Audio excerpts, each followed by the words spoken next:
The knock came again. 3 slow, deliberate taps. Not urgent, not frightened, just certain. I stepped toward the door, each footfall heavier than the last. The storm outside slammed against the windows, lightning crawling across the sky like veins. I opened the door. A man stood there, soaked, motionless, too calm for someone standing in a hurricane. He didn't shiver, didn't blink. He only said one thing. "Captain Thompson, they're going to kill your son." My heart froze. He slipped a black folder into my hand. Inside it were the photos, the messages, the proof of things I never wanted to believe my son was capable of. Things the court never knew. Things people would kill to keep buried. And then he said it. "You will call the number inside. Because you're a mother." Before I could speak, he stepped into the storm and vanished like smoke. I locked the door, bolted it, but the damage was done. The truth was already inside the house. And nothing, not the rain, not the darkness, not even justice itself, could stop what was coming. Hi, I'm Mary, and welcome to my channel. If you want more true crime-inspired emotional stories, please like, share, subscribe, and tell me in the comments, from which country and city are you watching? Part 1 of 10 to 2:07 a.m. The Glow. I never thought I'd be the one to tell this story. But here I am. Mary Thompson, 72 years old, retired Army nurse, whispering it into a recorder the police gave me because the nightmares won't let me sleep.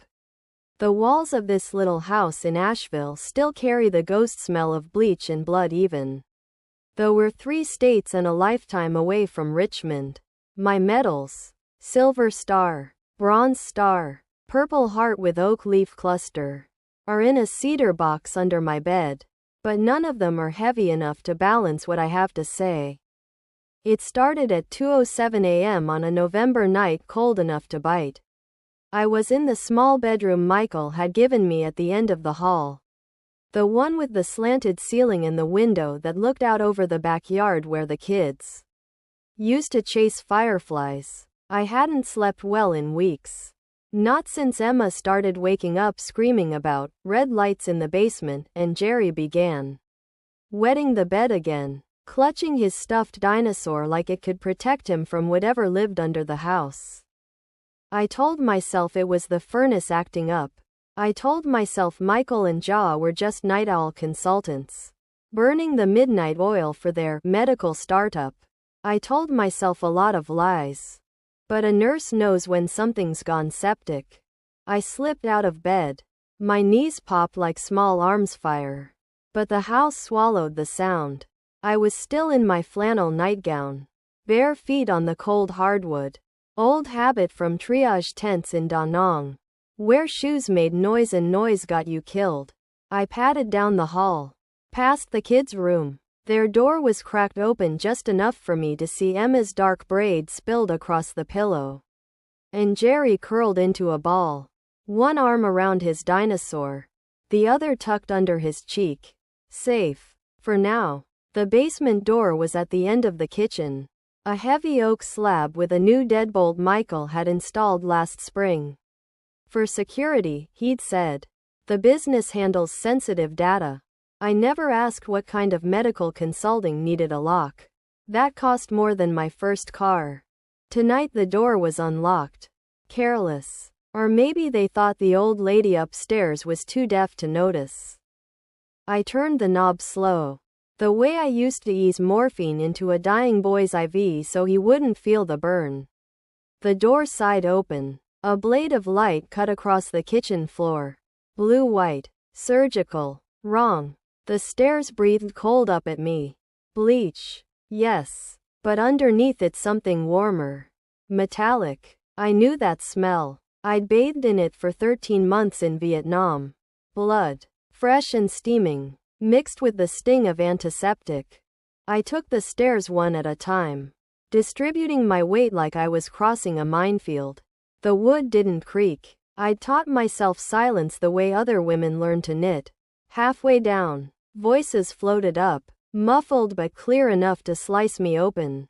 Michael. My Michael. Quote, lungs are textbook. 22 years old. No tar. No COPD.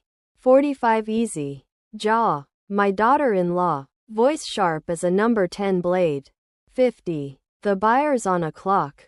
Liver's already promised to the syndicate in Baltimore. A wet sound. Something heavy dropped into a metal tray. A hiss of a ventilator. I reached the landing. The door to the main basement room stood open 3 inches. I pressed my eye to the gap. Lord Jesus, have mercy. The basement I'd helped Michael finish 10 years ago, where we'd stored Christmas decorations and his old comic books, was gone. In its place, a surgical suite, stainless steel tables under lamps so bright they turned skin translucent, coolers stacked like coffins along the far wall, each labeled in Sharpie: liver, A+, heart, O, kidney pair, AB, a drain in the concrete floor, still glistening with pink water. Michael stood at the central table in sea green scrubs, mask pulled down around his neck, surgical cap crooked. His gloved hands were red to the elbows. Jaw, also masked, held a rib spreader in one hand and a phone in the other. Texting with her thumb. Between them, a boy, dark skin, maybe 20, 21. His eyes were taped shut with medical tape. His chest rose and fell in shallow, panicked breaths. Restraints at wrists, ankles, and across his forehead. A breathing tube snaked from his mouth to a portable ventilator that beeped softly. Counting down his life. He was alive. They were harvesting him awake. I backed up the stairs so slowly I felt every grain in the wood through the soles of my feet. My heart was a howitzer in my chest, but I didn't let it fire.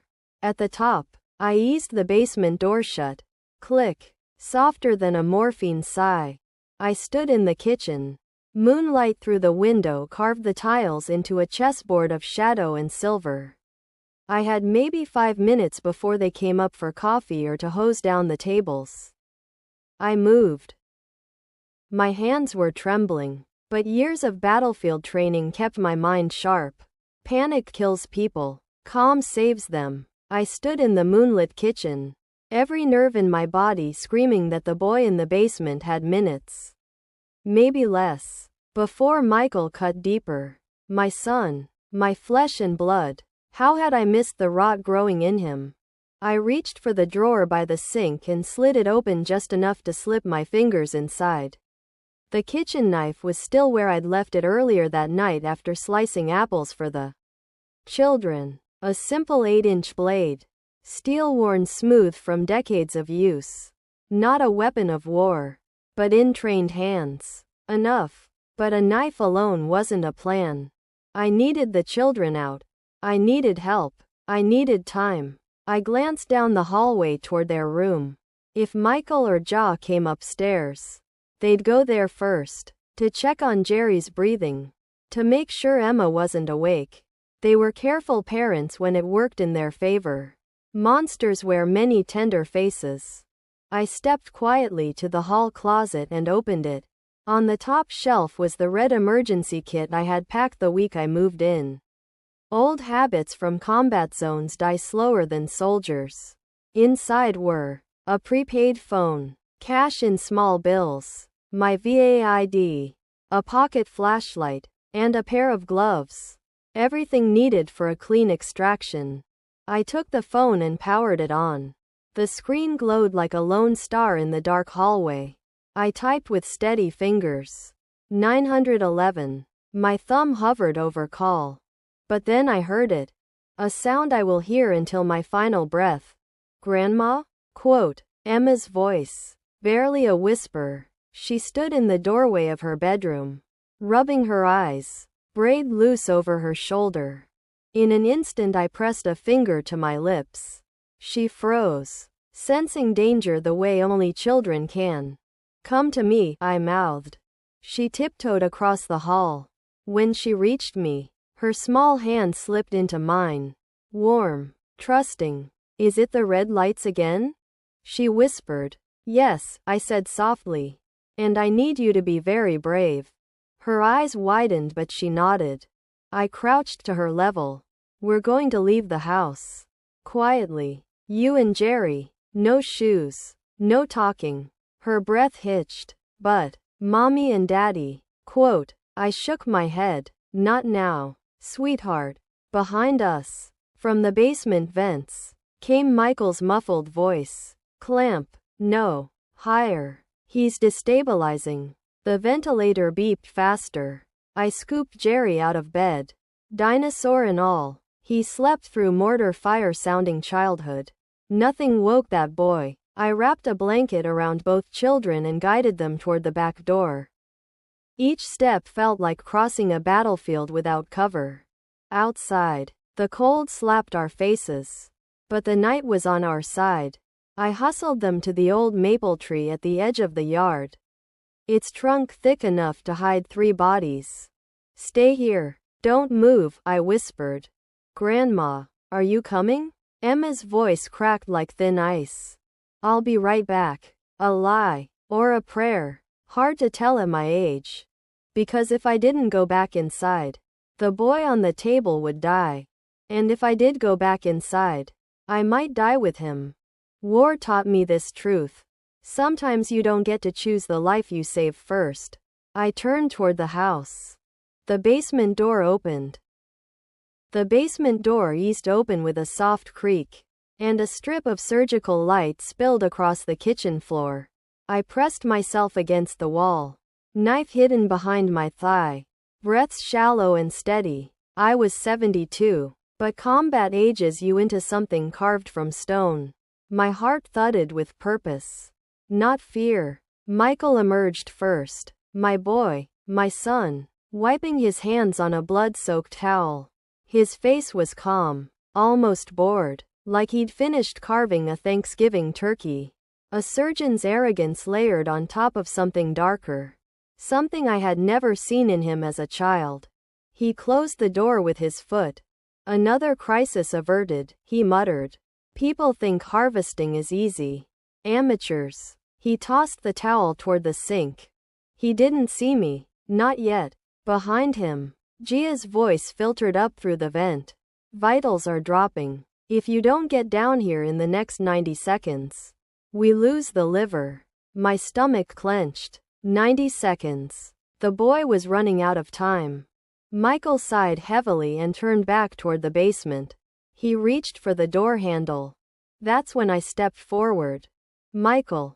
He froze. Slowly. So slowly. He turned his head. When his eyes landed on me, confusion struck first, then irritation. Then something colder. Mom? He said, as if I'd merely caught him sneaking cookies, not carving open a living human being. What are you doing awake? Quote. What am I doing awake? My voice was soft, steady. What are you doing down there?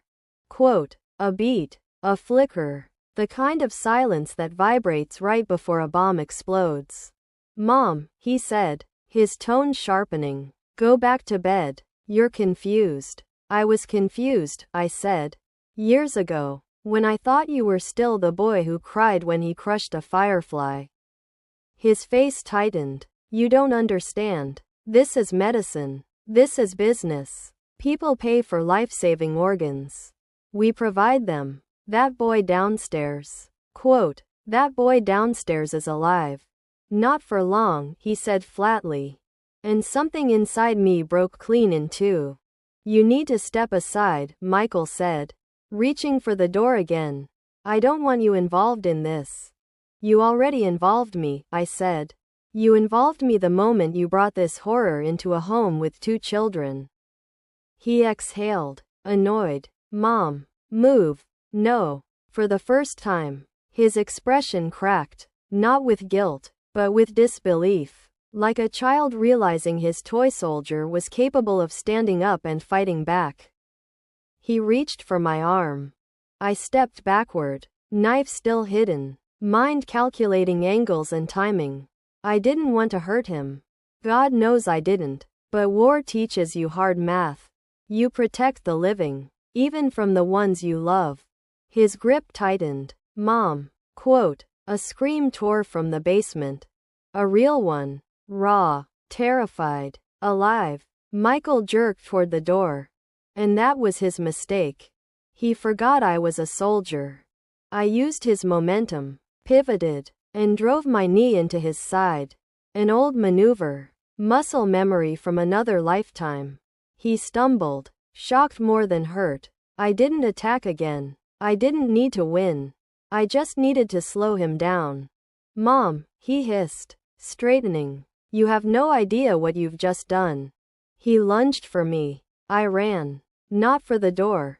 For the basement. Because if I was going to save that boy, I needed to face the monster who had become my own flesh and blood. I yanked the basement door open and plunged into the light below. Hearing Michael's footsteps thunder behind me. War hadn't ended for me. It had simply come home. The stairs flashed by beneath my feet as I descended into the basement. Each step lit by the harsh surgical lamps below.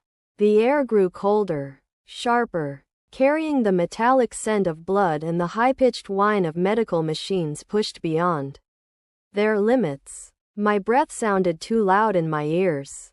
But I kept moving, gripping the railing like it was the only thing tethering me to this world. At the bottom, the basement opened into a hell I had only seen in war zones. The boy lay on the steel table, his chest cracked open, rib spreader holding him in a grotesque bloom. His heart pulsed weakly beneath surgical clamps. Each beat slower than the last blood pooled in the grooves of the table, dripping quietly into the drain. His eyes were taped shut, but tears leaked out anyway. He was alive, barely. Jaw stood beside him, hands deep in his chest cavity, snapping orders into a headset. I told you, she snapped. We cannot delay extraction. If the buyer loses patience. Quote. She stopped mid-sentence when she saw me. Her eyes narrowed above her mask. Calculating. Mary, she said, voice cool, detached. You shouldn't be here. I took a step forward, knife still clutched in my hand. You're killing him. We're saving 5 others, she said calmly. Do you know what a single healthy liver can do on the black market? How many patients are waiting years for a match? We provide solutions. You carve living boys open like livestock. Don't be dramatic, she said. He was unconscious when we began. He's awake now. A faint moan escaped the boy's throat. Jaw didn't even flinch. You need to leave, she said. Now. Before Michael comes down here and makes this worse. Behind me, footsteps thundered on the stairs. Michael. Closing in. I stepped between Jaw and the boy. No, I said. I'm not leaving him. She straightened, withdrawing her hands from the boy's chest with a wet sound that twisted my stomach. She reached for a syringe on the tray. Clear vial. No label. Sedative? Toxin? Something worse? Move aside. Mary. I tightened my grip on the knife. I won't let you touch him. Gia's eyes flickered with annoyance. Then pity. Cold. Surgical pity. You're an old woman, she said.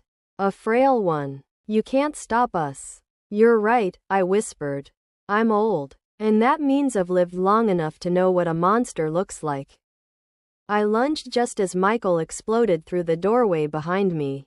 Mom. No. Quote. He was too late. I slapped the syringe from Gia's hand, sending it skittering across the floor. She gasped and reached after it, but I stepped between her and the table, knife raised. You will not touch him again. Jaw backed away slowly, palms up.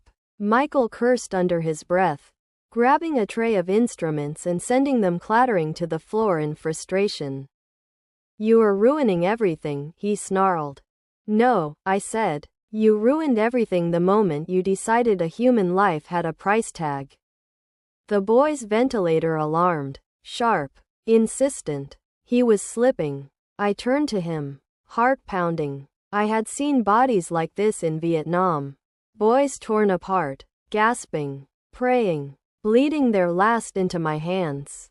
I had kept them alive with nothing but instinct, grit, and impossible hope. Stay with me, I whispered to the boy, touching his shoulder gently. I've got you. His fingers twitched against the restraints. A sign, a plea. Behind me, Jaw hissed to Michael, "We have to stop her before she calls the police." "She won't," Michael said. "She knows what happens next." I looked back at them. "Yes," I said softly. "I do." Then I reached for the clamps on the boy's chest. If I couldn't kill the monsters, I could still save the living. The motel room was too quiet, too still. Even the humming air conditioner sounded like it was holding its breath. I sat in the chair by the window, Beretta resting on my thigh, watching the parking lot glow under the buzzing yellow lights. The phone rang. Not the motel phone this time. My cell. Unlisted number. Unknown caller. I answered. A man's voice, thick with an accent I couldn't place, slid through the speaker like oil on water. "Captain Thompson," he said calmly. "Your son screams loud. If you want him to stop, you will tell the police to back off." My grip tightened around the phone. "Who is this?" Quote, "You know," he said. "We own what your son started.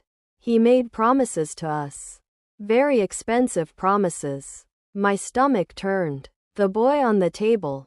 The coolers. The vans at 3 a.m. "You touch my son," I said. Quote, "And what?" he interrupted, laughing softly. "You shoot us? You are old, Captain. You should be resting, knitting, telling stories to your grandchildren, not fighting us." I stood slowly, feeling the weight of every year, every scar. "You listen to me," I said. "I've seen men like you in jungles you can't even pronounce. I've pulled boys off the ground who were gutted by cowards hiding behind money. If you think for 1 second that age makes me weak, you don't know a damn thing about survival." There was silence on the line. A long one. Then, "We will find you," he said. "We always do." Click. The dial tone screamed in my ear. I shut the phone off and checked the kids. Still sleeping. Small bodies curled under thick motel blankets. Innocent. Soft. Too soft for the world that was coming. At dawn, Detective Washington knocked. 2 officers behind him, eyes sharp, hands on holsters. "We're moving you," he said. "The cartel knows you're the witness. They've already made threats." I nodded. "Where?" Quote, "Shenandoah Valley. Safe house. Remote. Guarded." I grabbed the backpacks, the cedar box, and my Beretta. We drove for hours through rolling mountains, fog hugging the trees like ghosts unwilling to let go. Emma leaned against my side, sleepy. Jerry clutched his dinosaur, whispering to it like it could shield him from monsters. The farmhouse was old but sturdy. 2 stories. Thick wood beams. Wide porch. No neighbors for miles. A perimeter fence. Security cameras. 2 armed guards and a pair of German shepherds that never looked away from the treeline. "Are we in witness protection?" Emma whispered. "Something like that, baby." Jerry drew another picture. This one of a house surrounded by dark stick figures with red eyes. I burned it in the fireplace before the kids could see me crying. Night came fast. Too fast. Around midnight, a buzzing sound swept over the roof. Sharp, mechanical, unnatural. The guards ran outside, shouting. A drone skimmed the treetops. Red light flashing. Scanning the property. "Lights off," Washington ordered. The guards fired warning shots. The drone veered away, disappearing into the dark. Washington exhaled shakily. "They're testing us. Testing weaknesses. Testing fences. Testing how far a grandmother would go." I sat at the kitchen table, field stripping my Beretta, hands steady despite the storm inside me. War follows you, I whispered to the empty room. Maybe it always had. Maybe it always would. 6 months. 6 months of knives under fluorescent lights. Of courtrooms colder than morgues. Of testimonies sharp enough to peel truth from bone. They called it the trial of the year. Organ trafficking. Conspiracy. Kidnapping. Murder. The kind of case reporters salivate over. But for me, it was just another battlefield. The prosecution had everything. Evidence stacked like sandbags. DNA samples. Financial spreadsheets. Offshore accounts in the Caymans. Stuffed with millions. And worst of all, videos. Videos Michael recorded for training purposes. I couldn't bring myself to watch them.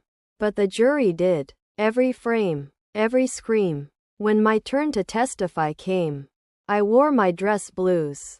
Full uniform. Medals polished. Back straight despite the weight of 40 years of ghosts. The courtroom fell silent when I walked in. Washington nodded at me. Ruiz gave a small encouraging smile. I took the stand. Please state your name for the record.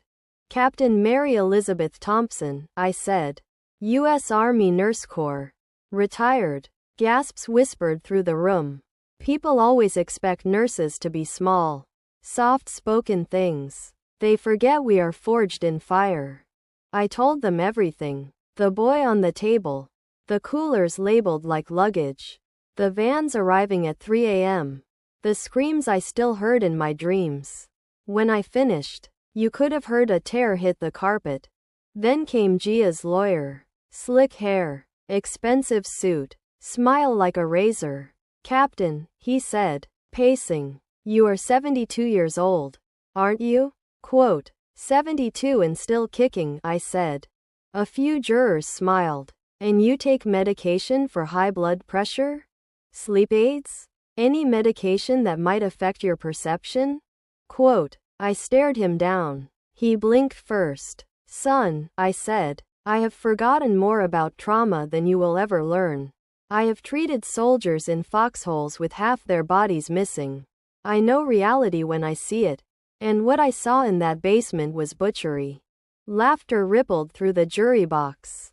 With me, not at me. The defense lawyer's jaw clenched. Jaw didn't look at me. She sat perfectly still, hands folded, eyes black and cold as obsidian. Michael did look at me. Every second. Tears streaking down his face as if crying could erase the blood on his hands. On the third day of testimony, the girl they found alive in the basement took the stand. 19. Frail. Voice trembling. They said they'd pay for my mother's medicine, she whispered. They promised. But when I got scared, they tied me down. They said it was too late to back out. She broke down sobbing. The jury cried with her. I cried too. 6 months of this. 6 months of wounds reopening. Truth cutting deeper. Lies unraveling like rotten cloth. And when the final witness stepped down, the courtroom felt like a battlefield after the smoke clears. Bodies upright but spirits bleeding. The judge dismissed us for the day. As I walked out, Washington touched my shoulder. You did good, Captain. Good won't bring back the dead, I said. No, he agreed softly. But it might save the living. I looked at him. At the courthouse. At the sky painted in bruised purples and fading gold. The trial wasn't over. But the war had begun. The jury deliberated for 4 hours. 4 hours of pacing hallways. Drinking terrible courthouse coffee. Watching the kids draw pictures in the waiting room. Stick figures. Dogs. Sunshine. Images of a world they desperately needed to believe still existed. At 3:14 p.m., the bailiff opened the door. Verdict's in. My heart didn't pound. It didn't race. It simply stopped, just for a moment. As if bracing itself. The courtroom was silent when we filed in. So silent I could hear the rustle of the jurors' clothes as they settled into their seats. Michael wouldn't look at me. He stared at the table. Hands cuffed. shoulders shaking, jaw sat poised, back straight, eyes burning holes into the floor. The foreman, a middle-aged woman with soft eyes, stood. We, the jury, find the defendant, Michael Thompson, guilty on all counts. A wail tore out of Michael.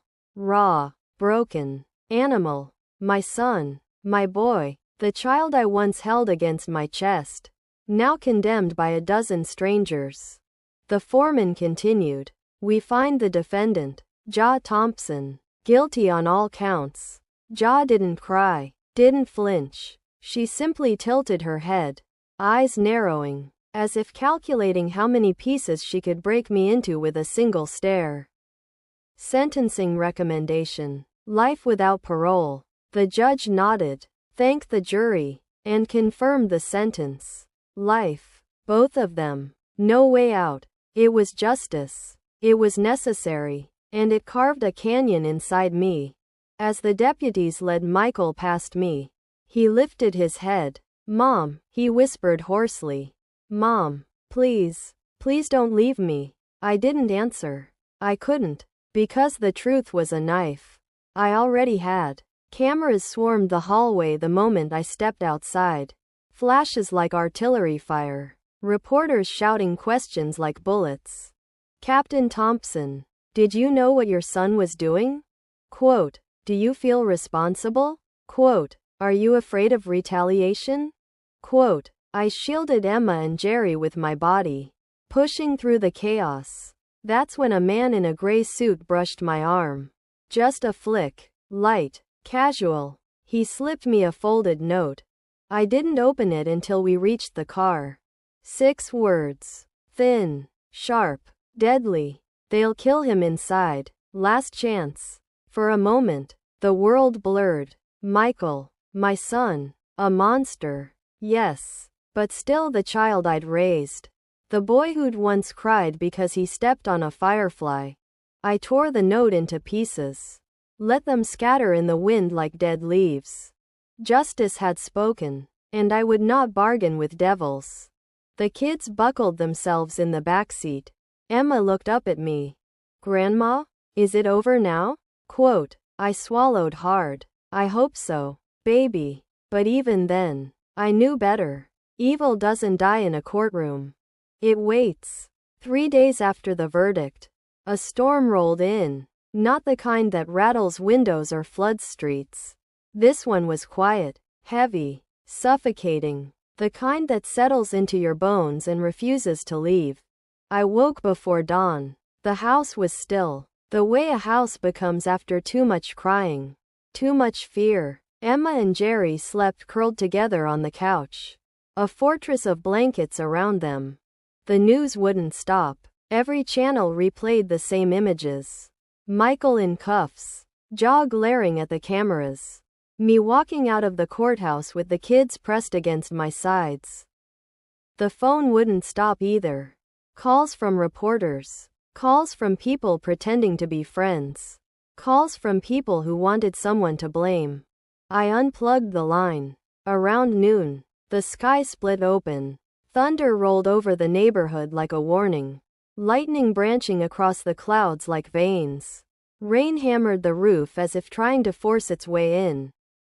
Jerry ran to me first. Grandma, is it a tornado? Quote, no, sweetheart, I whispered, pulling him close. It's just weather. But Emma, older, sharper, stood at the window. It feels like something's coming, she said softly. I didn't answer, because she wasn't wrong. Grief isn't one blow. It's a tide. It drags you out, pulls you under, spits you onto the shore when you least expect it. And that afternoon, the tide came for me. I locked myself in the bathroom, turned the faucet on full to drown the sound, and finally let the sobs tear through me. Violent, shaking, uncontained. I cried for Michael, for the boy he was, for the monster he became. For the mother I failed to be. For the children left broken in the fallout. When the storm inside me finally weakened, I opened the door. Emma was sitting in the hallway, knees drawn to her chest. She didn't ask what was wrong. She didn't need to. She just reached up and took my hand. Grandma, I'm scared. I knelt in front of her. So am I whispered. The house shuddered as thunder cracked overhead. That's when the knock came. Sharp, deliberate, not the kind of knock made by neighbors checking on you in bad weather. I stood slowly. Emma's fingers tightened around mine. Don't answer it, she breathed. But I already knew I would. Because storms don't come alone. And some doors, once opened, cannot be closed again. The knock came again. 3 slow, deliberate taps. Not urgent, not frightened, just certain. I stepped toward the door. Each footfall heavier than the last. Emma clung to my shirt. Her breath fast and uneven. Jerry peeked from behind the couch. Eyes wide. Stay back, I whispered. Both of you. The storm outside roared against the walls. Thunder shaking picture frames. Rain streamed down the windows in violent sheets, turning the world into a blur of gray. I opened the door. A man stood there, tall, soaked from the downpour, wearing a dark coat that clung to him like a second skin. He wasn't shivering. He wasn't even blinking. He just stood there, water dripping from his hair, hands at his sides. Captain Thompson, he said calmly. I felt every muscle in my body tighten. I'm not a captain anymore, I answered. His eyes flicked past me, landing briefly on Emma. Even that small movement felt invasive, like he was cataloging everything he saw. I won't come in, he said. Not unless you invite me.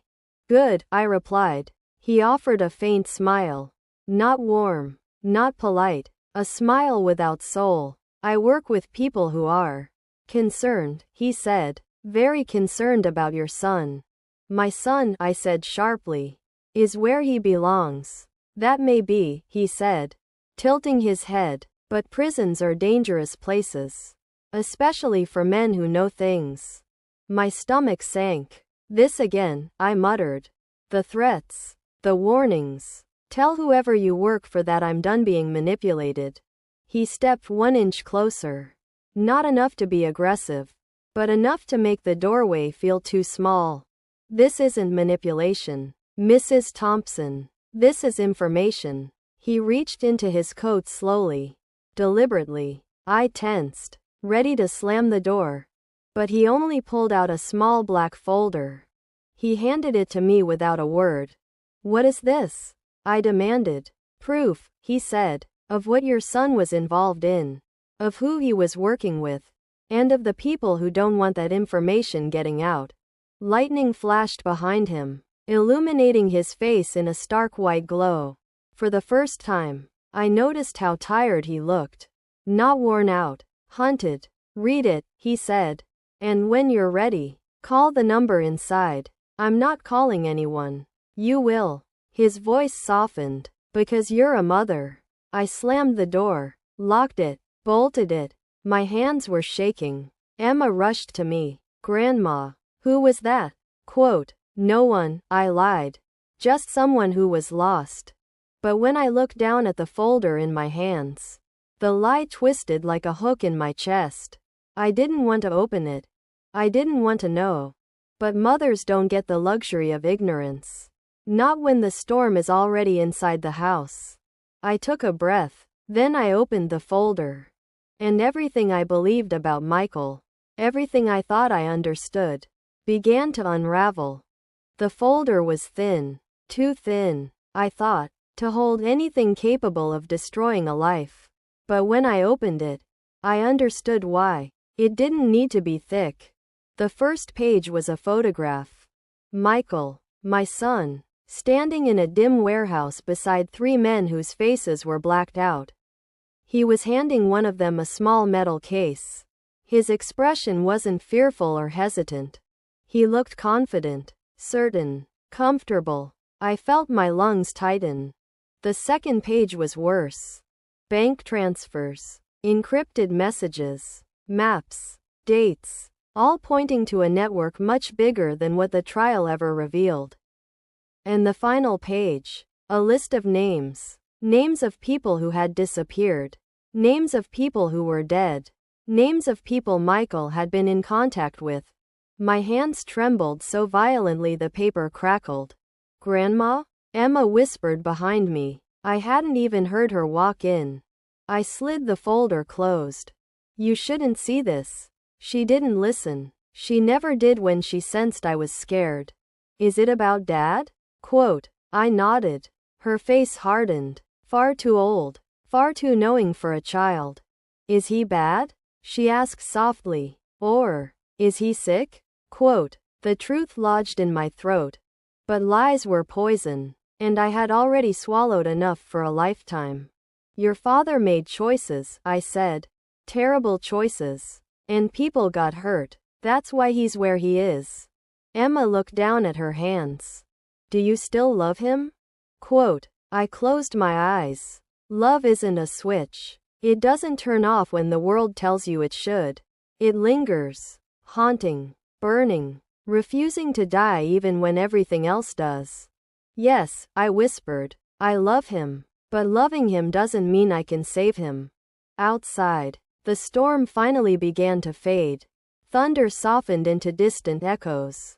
Rain slowed to a gentle whisper. I picked up the folder one last time. On the back page, written in neat block letters, was a single phone number. The man in the doorway had told me I would call it. I wanted to throw the folder in the fireplace. Burn it. Forget it ever existed. But mothers don't get to forget. I reached for the phone. My finger hovered over the keypad.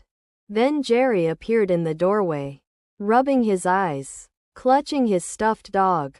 "Grandma, can we have pancakes?" Quote. His voice, small, sweet, ordinary, cut through the heaviness like sunlight through fog. And suddenly, the decision was clear. I tore the number out, folded it, slipped it into the drawer beside the emergency flashlight. Maybe I would call one day. Maybe I wouldn't. But not today. Today belonged to the living. "Pancakes it is," I said gently. The kids followed me into the kitchen. Emma glanced back at the table, at the closed folder resting in the dim light. "Is it over?" she asked. I looked at her, at Jerry, at the storm outside pulling away from our little house. "It's never over," I said. "But we keep going. And for the first time in months. For the first time since everything shattered, I believed it."